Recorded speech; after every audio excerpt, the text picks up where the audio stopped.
Channel છાયા ટાકો blogs. તો guys આખું mood ખરાબ થઈ ગયો છે. આજે 5 તારીખ થઈ છે અને આજે અમારા ભાઈના વેડિંગ રાખ્યા છે જગ્યા પર અમે જસ્ટ પહોંચ્યા છીએ. કેમ કે અહીંયા ડેકોરેશનનો બધો સામાન મંડપનો આવવાનો હતો અને એક રાઉન્ડ પણ મારવાનો હતો, એટલે હું અહીંયા આવી છું.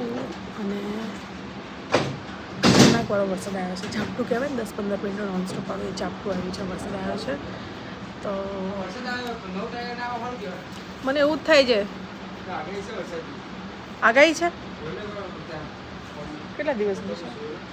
બહુ ટેન્શનવાળી વસ્તુ. તમે લોકો બ્લોગ જોશો ને બહુ નોર્મલ થઈ ગઈ છે વસ્તુ, પણ અમારા માટે ત્યારે બહુ ટેન્સ સિચ્યુએશન છે. મારો ભાઈ જોવે છે વરસાદની આગાહી છે નથી. કઈ તારીખ સુધી છે? 9 તારીખે નથી. સારું છે, નહીંતર આખું બધું બખડ જંતર થઈ જશે. ગાઈસ, તો બીજો દિવસ થઈ ગયો છે. મોર્નિંગમાં હું ત્યાં પહોંચી ગઈ હતી જોવા માટે કે કામ કેટલે પહોંચ્યું છે, શું છે. તો મંડપનો બધો સામાન આવી ગયો છે અને કામ પણ સ્ટાર્ટ થઈ ગયું છે. અને આજે છે 6 તારીખ. આજે છે 6 તારીખ અને હું જઈ રહી છું થ્રેડિંગને બધું કરવા માટે. અને એના પછી જણાવી રહો, બ્લોગમાં બની રહો અને જુઓ. અને ગાઈસ, ઘરમાં લગ્ન છે અને મારી ગાડીનું એસી ખરાબ થઈ ગયું છે. પહેલાં ખરાબ થયું તો એમને કીધું ફિલ્ટર ખરાબ છે, ચેન્જ કરો. ફિલ્ટર ચેન્જ કર્યા. એના પછી ફરીથી એસીમાં હવા ના આવી તો પછી અમે કીધું ગેસ નથી, અંદર ગેસ નાખો. 800નો ગેસ નાખ્યો. પછી ફરીથી હવા ના આવી. ત્રીજી વાર ગઈ તો ત્રીજી વાર કે અંદર પાણી નથી, પાણી નાખો. 3 વખત એસી માટે બતાવ્યું છે, પણ કંઈ નિકાલ આવ્યો નથી. તો આજે હું ફરીથી જઈ રહી છું અને એમને કહેવાનું છે ભાઈ બધું ખોલીને જુઓ, ગેસ લીકેજ છે કે શું છે, જે પણ હોય કરો. કેમ કે ગરમી સખત છે અને રોજ ગાડીનો એટલો યુઝ હોય છે અને ગાડીમાં એસી વગર હું 4 દિવસ 5 દિવસથી ફરું છું. તો ગાઈસ, જઉં છું અત્યારે. ગાડી એસીમાં આપી દઉં અને ગાડી રિપેરમાં આપી દઉં અને પછી મારા બધા કામે લાગી જાઉં. ગાઈસ, ગાડી એસીમાં રિપેરિંગમાં આપીને થ્રેડિંગ કરાવીને પછી ઓટો બુક કરીને હું નીકળી ગઈ છું નેલ્સ કરાવવા માટે. ત્યાં પહોંચી તો ખુશી દીદીએ મસ્ત મજાનો નાસ્તો મંગાવ્યો તો મારા માટે નાસ્તો કરીને પછી નેલ સ્ટાર્ટ થઈ ગયા છે મારા. ફાઇનલ લુક કેવો છે તમે જુઓ. તો ગાઈસ, તો ખુશી દીદીએ મારા કેટલા સરસ મજાના નેલ્સ કરાવ્યા છે guys. Wow, cat eye with diamond bow કેમ આવી ગઈ છે. બહુ બધી લાંબી લાંબી સ્ટોરીઝ. તો ગાઈસ, નેલ્સ કરાવીને પછી હું પહોંચી ગઈ ફેશિયલ કરાવવા માટે. બ્લિંકિટ પરથી ફટાફટ ફેશિયલ કિટ ઓર્ડર કરી અને પછી ફેશિયલ કરાવીને હવે હું જઈ રહી છું ઘરે. રાતના કંઈક 10:30-11 જેવા કંઈક વાગી ગયા હતા અને ઘરે પહોંચીને પછી નેક્સ્ટ ડે મારી અપોઇન્ટમેન્ટ હતી તો હું નીકળી ગઈ છું હેર કરાવવા માટે. મારે કરાવો તો હેર કલર. તો હું પહોંચી ગઈ છું હેર કરાવવા માટે. આખો દિવસ 2 દિવસ બહુ જ બિઝી હતા એટલે મેં પ્રોપર કંઈ વ્લોગ નથી શૂટ કર્યો. તો હેર કલર કરાવવા માટે પહોંચી ગઈ છું. હેર થોડા કટ પણ કરાવ્યા છે, થોડું ટ્રીમિંગ કરાવીને પછી ફાઇનલી હવે હું નીકળી રહી છું ઘરે. હેલો ગાઈસ, તો મારા હેરનું કામકાજ પૂરું થઈ ગયું છે. હું ઓટોમાં આવી એટલે મેં હેર લોક કર્યા છે. ઘરે જઈને ફટાફટ ભૂખ લાગી છે, ખાના હે મુझे. મમ્મી બહાર ગઈ છે હેર કરાવવા માટે, નિશા બહાર ગઈ છે હેર કરાવવા માટે અને હું પહોંચી છું હેર કરાવીને ઘરે.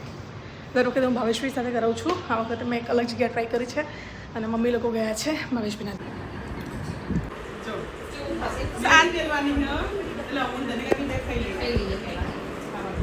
શું જમવાનું બનાવ્યું છે આજે? જમવાનું બાજરીના રોટલા, કઢી, ખીચડી, બપોરની દાળ ને ભાત. ઓહ ગાઈઝ, મહેંદી મૂકવાની છે અમારા લોકોની. તમે લોકો ખાવ છો અને હું જોઉં એ કેવું લાગે. તને કાકી મેં શું કીધું તું હમણાં? શું કીધું તું? કેવું નહીં જમવાની? હા, પેક. હવે જમીશ. હવે જમીશી? થોડી કઢી ના બનાવ્યું હોય તો થોડી કઢી આપી દો ને. થોડી કઢી ખીચડી આપી, ભલે બહુ નહીં. હેલો ગાઈઝ, તો આજનો દિવસ બહુ જ હેક્ટિક હતો. હું ગઈ હતી હેર કલર કરવા માટે. તમને બતાવું ખાલી કેવો કર્યો છે કલર. નેચરલ બ્રાઉન કર્યો છે કેમ કે મારા બહુ બ્લોન્ડ હેર થઈ ગયા હતા અને મને થોડો નેચરલ સેટલ લુક જોઈતો હતો આ વખતે. તો મેં આ ટાઈપના કરાવ્યા છે. તડકામાં દેખાય છે, અત્યારે નથી દેખાતા. એના પછી હું ઘરે આવીને જે વાડી આપણે ફંક્શન રાખ્યું છે ત્યાં ગયા, ત્યાંથી ઘરે આવ્યા અને કઢી સુધી ખાઈ લઉં અત્યારે. પછી લાગવાની છે મહેંદી મૂકવા માટે. શાઇન કરીને છે, બહુ જ બ્યુટીફુલ મહેંદી મૂકે છે. મેં ફાલના મેરેજ વખત મૂકાવી હતી અને બહુ જ સરસ કલર આવ્યો હતો. તો મહેંદી મારી મૂકશે. તો ચાલો ગાઈસ, મળીએ આપણે થોડી વાર પછી.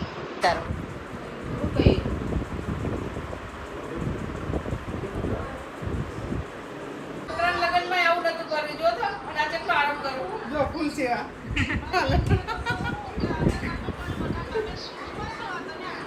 ગાઈસ, પગમાં મહેંદી મૂકી છે મેં મિનિમલ. કઈ નહીં, બીજા છોકરા એમાં તો જલસા કરું ને. ફૂલ જેવા જો લે મમ્મી તું આઈ A few moments later.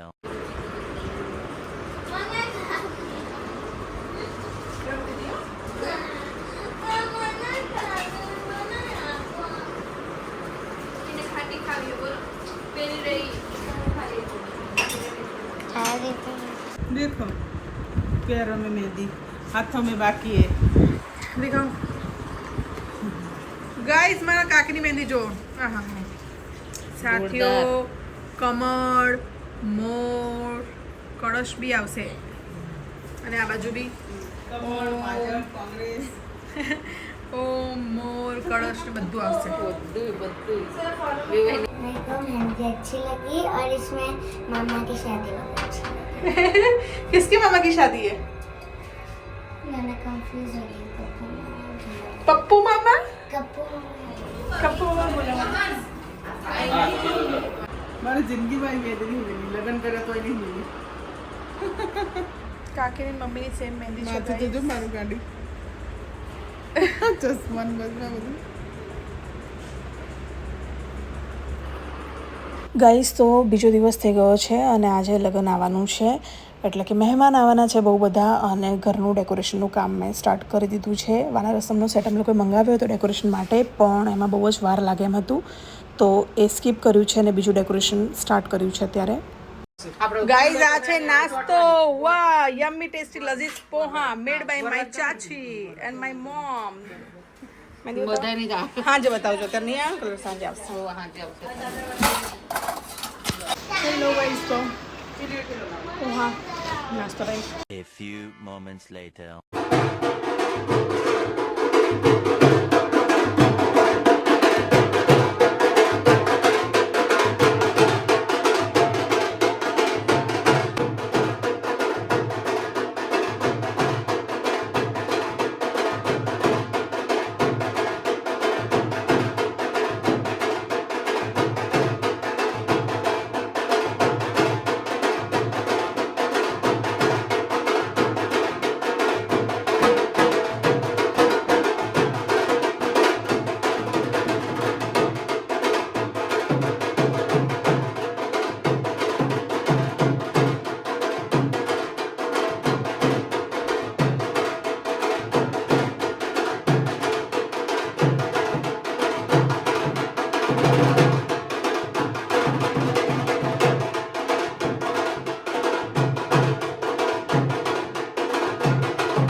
તસ્ય પુક્ષો પુત્રી રાધિકા નામની કન્યા ઉભયો પાણી ગ્રહણમ. સૌને આશીર્વાદ અને સૌને જય શ્રી કૃષ્ણ. બધાને જય શ્રી કૃષ્ણ.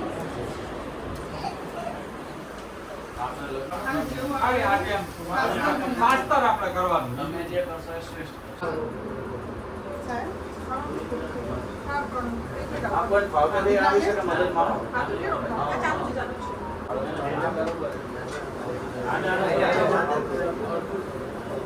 ચાલે તમને ખબર એક ગાડી માગો ભાઈ વાત કંપની હવે ફોન મૂકી દો તમે તો ભાઈ મેલ તો બીજો સમજ આ તો આપણે નીતિ અને શાસ્ત્ર પ્રમાણે આ બધું શ્રેષ્ઠ શીખવાનું આપણા છોકરા પક્ષે મીન્સ કે જે યંગ જનરેશન છે આપણી પરંપરા બી ધીમે ધીમે લુપ્ત થઈ જશે. એટલે જેટલું આવડે આવું કંઈક શીખવાનું આપણે રાખવાની ધીમે ધીમે બધું બંધ કરવાનું એ અહીંયા નાખે કામ કરી ગમે તેટલા મોડર્ન થયા આ મૂળ છે. આમાંથી આપણે મોડર્ન થયા.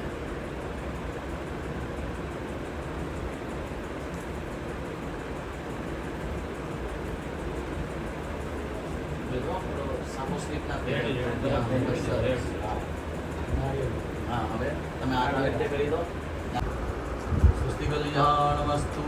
એની પછી દક્ષિણામુખ.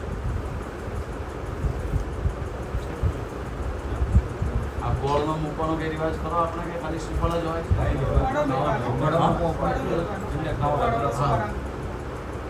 હવે આપણે આ લગ્ન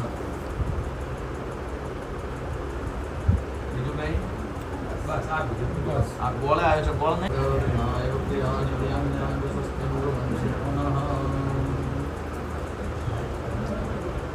કન્યા ચોખા લઈ લો.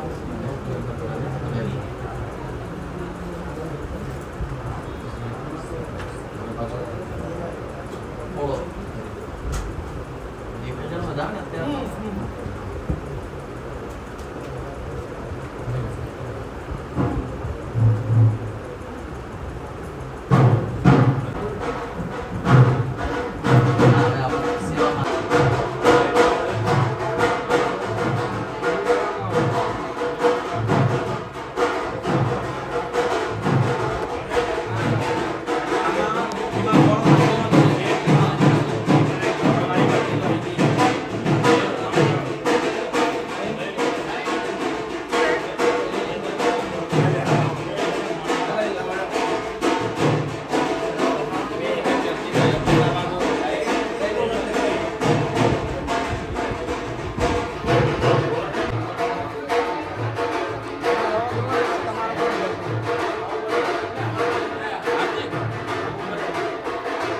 અને બધાને પગે લાગવાનું યાદ રાખો. એ ઘર ના જોઈશું. હવે આ બધું જ લઈને તમે અંદર મૂકી શકો. ધીમે ધીમે આ બધું સાચી લો. કામ અહીં કમ્પ્લીટ. હું રજા લઉં.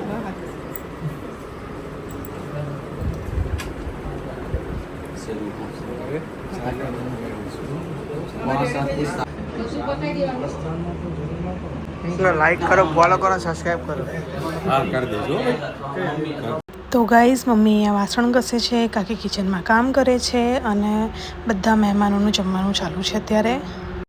2000 years later. આવ ગાઈઝ, લાપસી ખા લો. લાપસી ગાઈઝ, લગન પડો. કેમેરો ખરાબ છે ગાઈઝ. અમે ઘરના લોકો જમવા બેઠા છીએ. જમવામાં છે બટાકા વટાણાનું શાક, લાપસી, રસ, લાપસી, દાળ, ભાત, પાપડ છે પેલામાં. આમાં શું છે? દાળ, બસ દાળ, ભાત, શાક, પૂરી. મને પૂરી આપો ને બે. હેલો ગાઈઝ, તો બધા ગેસ્ટ ગયા છે અને ધવલ આવ્યો હતો સ્પેશિયલ કપડાં આપવા માટે ત્યાંથી. અને હું ગઈ હતી ત્યાં લોકેશન જોવા માટે, જ્યાં ગાડી આપણે લોકોએ હલ્દીને બધું કરવાનું છે, બધું જોવા માટે ગઈ હતી. હવે હું પહોંચું છું ઘરે. તો ગાઈઝ મળીએ આપણે થોડી વાર પછી. ચાલી રહ્યું છે અહીંયા. હેલો ગાઈઝ, તો આજે ફેમિલી ફોટોગ્રાફ્સ લેવાના છે, જેના માટે હું કરી રહી છું મેકઅપ. મમ્મીનો, ભાભીનો કર્યો, બે પાણીઓનો કર્યો અને હવે મમ્મીનો અને કાકીનો બાકી રહ્યો છે. નિશાને મેકઅપ કરી નાખ્યો છે. ધર્મિષ્ઠા કાકી આવી ગયા છે તૈયાર થઈને. ગાઈઝ તૈયાર થઈ ગયા એકદમ રેડી આવી ગયા છે. ચલો લાઈનમાં જોડાઈ ગયા છે. કન્સીલર અને પાવડર, બસ બે જ વસ્તુ. બે જ વસ્તુ કરવાની છે. લાઈનમાં આવી ગયા છે ધની કાકી હવે. આમ જોઈ કાકમાં જોઈને આમ કરવાનું. એ છે ને પછી તો બધું છે ગાઈસ. મારા નથી પડાવવાના. મારી પાસે ફાર્મના મેરેજવાળા ફોટોગ્રાફ્સ છે તો મારા એક ફોટોસ લાગી જશે. સારું કાઢો. ગાઈઝ ફેમિલી ફોટોઝ પછી કલાક પછી મહેંદી આર્ટિસ્ટ આવી ગયા હતા તો મહેંદી મૂકવાનું સ્ટાર્ટ કરી દીધું છે. મારી બાકી હતી, કાલે ખાલી પગમાં મૂકી હતી અને કાકીએ કાલે હાથમાં મૂકી હતી. બેક સાઈડ અને પગમાં બાકી હતી જેમની મૂકી. અને મારા માસી પણ આવ્યા હતા તો માસીની મહેંદી મૂકી. ઇન શોર્ટ અમે લોકો જેટલા પણ લોકો બાકી હતા ગઈકાલથી એ લોકોની મહેંદી આજે મુકાઈ. અને એના પછી લેટ નાઇટ અમે લોકોએ વાના રસમ સેટ લગાડવાનું સ્ટાર્ટ કર્યું ઘરમાં, જેમાં બહુ જ ટાઈમ લાગ્યો હતો પણ ઓલમોસ્ટ આખો લાગી ગયો હતો, જે તમને નેક્સ્ટ વ્લોગમાં જોવા મળશે. તો એની સાથે જ ગાઈઝ આ વ્લોગનો હું અત્યારે એન્ડ કરું છું. જો તમને પસંદ આવ્યો હોય તો પ્લીઝ વિડીયોને લાઇક, શેર, ચેનલને સબસ્ક્રાઈબ કરતા જજો. અને આવતીકાલે યા 2 દિવસ પછી હું નવો વ્લોગ મૂકીશ તો એ પણ જોજો. Thank you.